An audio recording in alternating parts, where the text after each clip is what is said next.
Cha-ching. First day of official training camp go? It was great. I thought there was a lot of energy. I felt guys were excited to be back and to be able to kind of hit somebody and try to go through our stuff live against other defenders instead of just what we faced in the summertime. So I thought it was a good morning. Anything surprise you about camp, player? No. I mean, the guys all looked really good coming in. Obviously, we can all get in a little bit better shape, but guys worked hard this summer, and we were around them quite a bit. So no surprises really.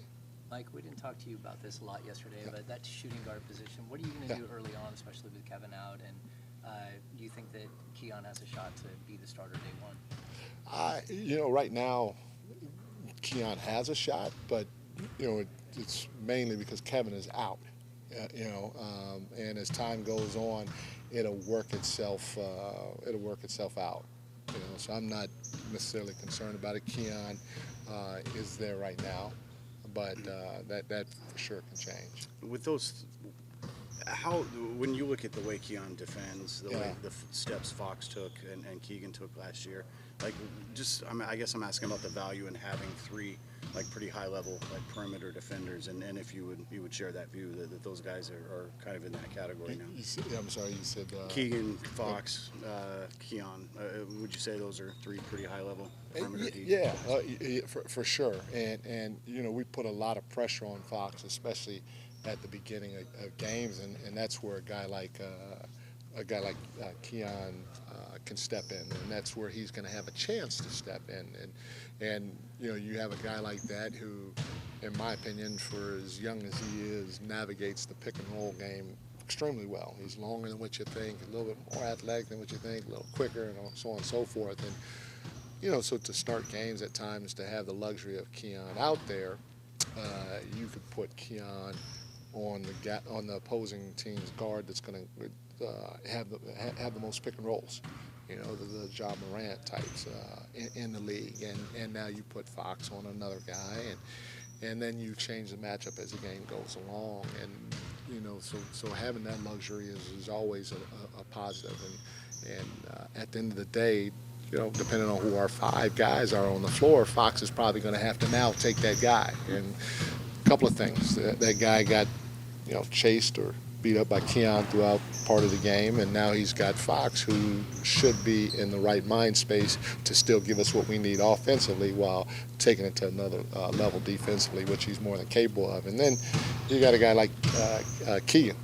Keegan is capable of taking the bigger perimeter players, and so to have the 1-2 punch with the ability to throw Fox in there in certain situations is definitely a positive, because all of them bring something to the table offensively, obviously. What catches your eye in these first few days?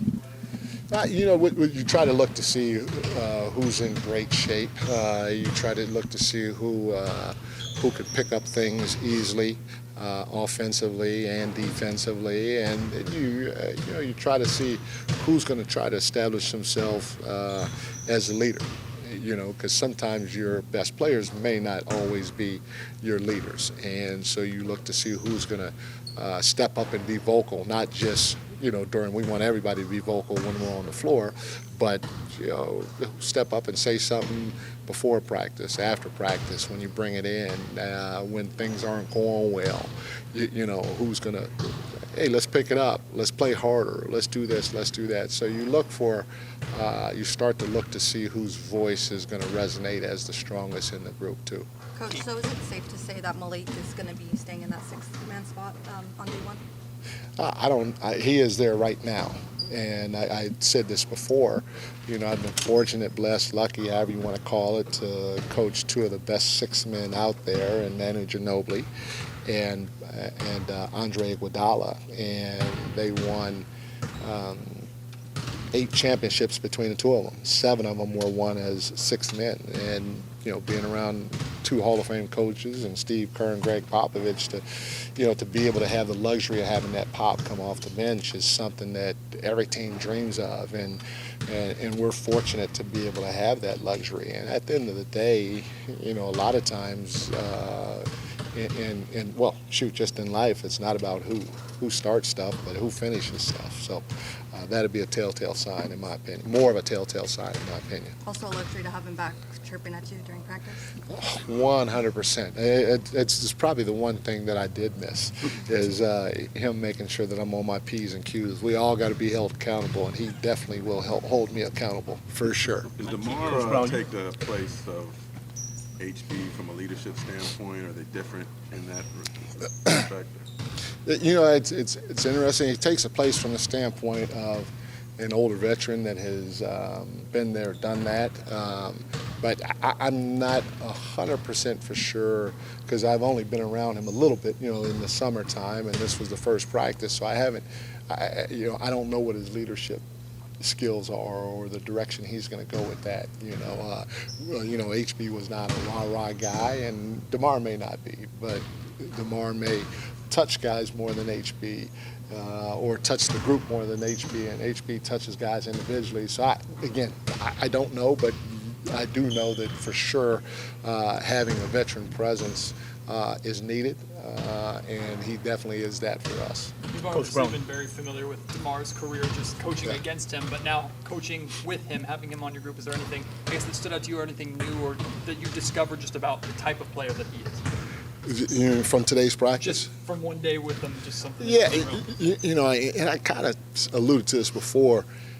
You know, when you watch him during the regular season, you don't really pay attention to his skill set. You know, obviously, one of the big things we harp on is stay down on the shot fake, stay down on the shot fakes. And when he sweeps through, don't stick your hand in the cookie jar. You know, those things that everybody talks about around the league. When we started trying to recruit him to come here as a free agent, you start to watch it closely. And like I told you before, my eyes were just like, okay, wow, this guy's a basketball player. He's not just a scorer, he's a basketball player. And I'm telling you guys, some of the passes he made today, you know, I did not think they were going to get there, you know, a couple of times. But he never panicked whenever he played. He played at his pace. He went quick when he wanted to go quick. He went slow when he wanted to go slow. He kept the defense off balance, and if somebody was open, he made the right pass, whether it was a pocket pass or over the top or just a direct chest pass. And so to have the luxury of another guy that knows how to play the game, that can pass, dribble, and shoot, but more importantly is a willing passer, it's going to help us be a little bit more dynamic on the offense end of the floor. So you're talking about his playmaking ability. Correct. Yeah. Playmaking ability again was impressive. You're wearing that Climbing Together shirt again today. Has everyone started to climb up that mountain, take that first step? First of all, hold on. Yeah, but it smells fresh because I got 2 or 3 of them. So this is not the same shirt that I had yesterday. So we got to put that out there. What you mean? It's not the same. What's the second one? Is it? Miggs, ask Miggs.